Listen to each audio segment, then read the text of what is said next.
नमस्कार, S7 news में आपका स्वागत है। मैं हूं रवि तिवारी। मामला क्या जो आपके हित में हो। आज महानगर पालिका में क्या करतूत चल रही है, इसकी पूरी जानकारी हमने आपको हर समय हम देते आए हैं। आज हमारे साथ साईनाथ पवार जी हैं, जो वरिष्ठ समाज सेवक हैं, उद्योगपति हैं। हम उनसे चर्चा करेंगे क्योंकि इस समाज में इन्होंने जितना बड़ा योगदान दिया है, सचमुच में ये शहर के लोगों को इस चीज़ को मानना चाहिए।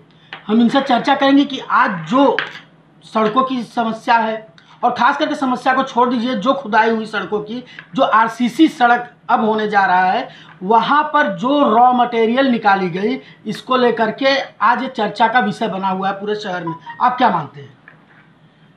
कहीं तो भी जो आपने प्रश्न उपस्थित किया है, सही मायने पे वो जो आपकी दृष्टिगिरी है, पत्रकार की जो दृष्टिगिरी है, मैं उसकी सराहना करता हूँ।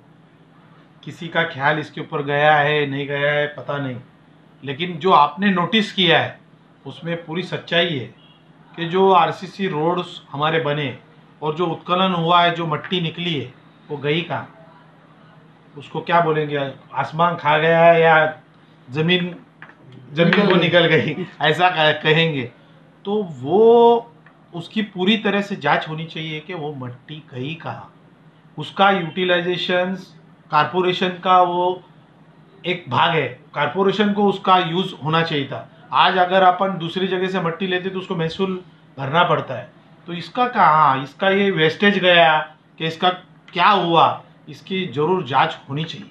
तो महानगर पालिका के अधिकारी हो, कमिश्नर को भी मैं उस बीच में लेता हूँ, क्योंकि अगर नगर सेवक किसी चीज़ का जवाब मांगते हैं तो वो ऐसा कुछ अगर भ्रष्टाचार हुआ रहता है, जवाब देने में कतराते हैं। ऐसे अधिकारियों को क्या कहेंगे? नहीं, देखो, एक तो जो अधिकारी है उन्होंने पूरी तरह से उनका ऐसे बड़े सब्जेक्ट के ऊपर या छोटे सब्जेक्ट के ऊपर ये उनका उत्तरदायित्व है कि उनका ध्यान होना चाहिए। और क्या हुआ है, उसका प्रोग्रेस कैसा हुआ है, कभी काम चालू हुआ है, फिर वो कौन सी स्थिति में है, जो फॉलोअप है वो पूरी तरह से होना चाहिए। और इसकी पूरी जवाबदारी अधिकारियों की है। मैं आपसे बात से सहमत हूँ। तो मैं थोड़ी बात पूरी करूँगा कि आपने जो उपस्थित किया प्रश्न सीसी रोड का, और उसके अंदर जो मट्टी निकली वो कहीं कहाँ, मैं थोड़ा सा उलट प्रश्न आपको कहूँगा या नोटिस आपको दिलाऊंगा, आप हमारे मित्र हो, कि ये तो सही है कि सीसी रोड बनने के बाद में जो उत्खनन हुआ वो मट्टी गई कहाँ। लेकिन मैं ये बोलना चाहूँगा कि जो सीसी रोड हुआ है उसका ग्रेडेशन क्या है वो भी चेक करना चाहिए, वो भी नोटिस होना चाहिए। एक हमारा उत्तरदायित्व है कि अगर वो उसके कॉन्ट्रैक्ट में इतना इतना उसका ग्रेडेशन है, तो वो ग्रेडेशन है क्या। अगर आप इसकी खोज कर रहे हो तो ये माध्यम से मैं सूचना आपको देता हूँ कि इसकी भी खोज होनी चाहिए कि वो उतने ग्रेडेशन का बन रहा है क्या नहीं, क्योंकि आने वाले समय में हमारे भिवंडी वासियों को सीसी रोड तो मजबूती का सीसी रोड मिल रहा है क्या नहीं। अभी से इसका भ्रष्टाचार सामने नजर आने लगा। जैसे मैं आपको बता दूं, नारायण पेट्रोल पंप के पहले अगर आप सीसी रोड पर नजर डालेंगे तो अभी से डराना शुरू हो जाएगा। इस दर्जे का काम किया है। पक्की बात है। इसीलिए जो आपने कहा कि इसके ऊपर जो सुपरविजन कर रहे हैं जो अधिकारी, उनका उत्तरदायित्व बनता है, क्योंकि ये हमारे भिवंडी का सीसी रोड बन रहा है।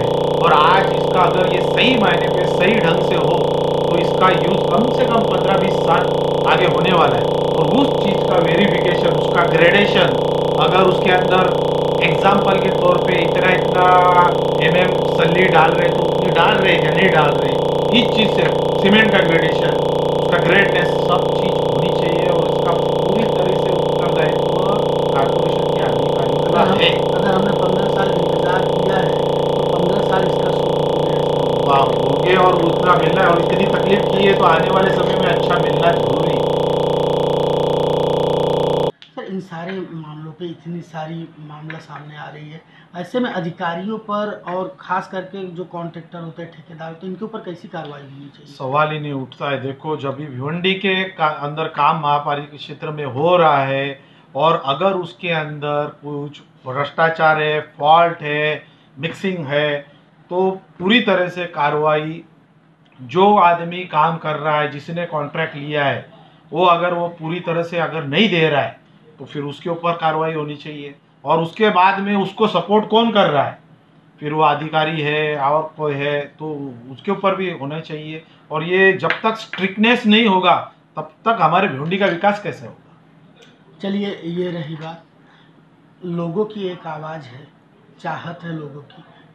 आपका क्या मानना है कि आप आने वाले विधानसभा इलेक्शन में उम्मीदवार के रूप में सामने आ रहे हैं? जरूर हम इलेक्शन लड़ेंगे, जरूर हम प्रत्याशी होंगे। आने वाले समय में 2019 में जरूर विधानसभा में आएंगे। और ये जो लोगों का एक आग्रह है, लोगों की एक चाहत है, लोगों ने पहले भी सराहा है और अभी भी लोग चाह रहे हैं कि आप आओ और ज़रूर मेरा पक्ष मुझे वो उस ढंग से मुझे लॉन्च करेगा या उनका आदेश होगा। मैं पक्की तौर से मैं आऊँगा और भिवंडी की सेवा जरूर करूँगा। एक टिप्पणी करना चाहूँगा कि पिछले विधानसभा चुनाव में आप नहीं दिखे प्रत्याशी के रूप में, और अब क्या अंतर है और क्या कारण रहा? देखो क्या होता है, कुछ समय जब भी वक्त रहता है वो तय किया देता है, मालिक ने तय किया है आपका वक्त कब आएगा। तो उसके लिए समझो कि उस समय नहीं आया था, लेकिन अभी भिवंडी की जनता है, भिवंडी के लोग हैं और उन्होंने बहुत प्यार दिया है और इस बार उनका ही आग्रह है। तो ज़रूर उनके सेवा के लिए और भिवंडी के विकास के लिए ज़रूर मैं मैदान में आऊँगा। लोगों ने जिस तरीके से पहली बार आपको प्यार दिया था, अब क्या कहेंगे लोगों ने मेरे को पहली बार ज़रूर प्यार दिया था और अब मेरे साथ लोगों का प्यार के साथ साथ आशीर्वाद भी रहेगा। और भिवंडी के विकास के लिए हम जब उतरेंगे तो सभी भिवंडी वासियों को मालूम है कि आज तक पवार कुटुंबी है, हमारे पिताजी, उनका कितना बड़ा योगदान भिवंडी के विकास के लिए है और हर समाज के लिए उनका योगदान है और उसको ही आगे बढ़ाना है और एक भिवंडी की सेवा करनी है और भिवंडी का विकास कहीं तो भी करना है। हमारा माना जाना शहर भिवंडी होना चाहिए, एक ऐसी इच्छा बचपन से हमारे दिल में है और वो ज़रूर अभी पूरे करने का टाइम आएगा तो हम ज़रूर उसको पूरा करेंगे और पूरे ताकत के साथ, पूरे लोगों के आशीर्वाद के साथ और प्यार के साथ जरूर उतरेंगे। पार्टी ने अगर विश्वास जताया? 100% हमें उम्मीद है पार्टी विश्वास दिखाएगी। तो ये रहे समाज सेवक साईनाथ पवार जी, जिन्होंने एक टिप्पणी की कि जो आरसीसी रोड पर अगर कोई गलत करता है तो उसके ऊपर कार्रवाई ज़रूर होनी चाहिए, क्योंकि ये शहर का मामला है। आने वाले विधानसभा चुनाव में जो यह महारण होने वाला है, इसमें भी इनका चेहरा आपको फ्रंट पर दिखेगा। जो भी आपके मामलात होंगे हम आपको दिखाने की कोशिश करते रहेंगे। देखते रहिए 7।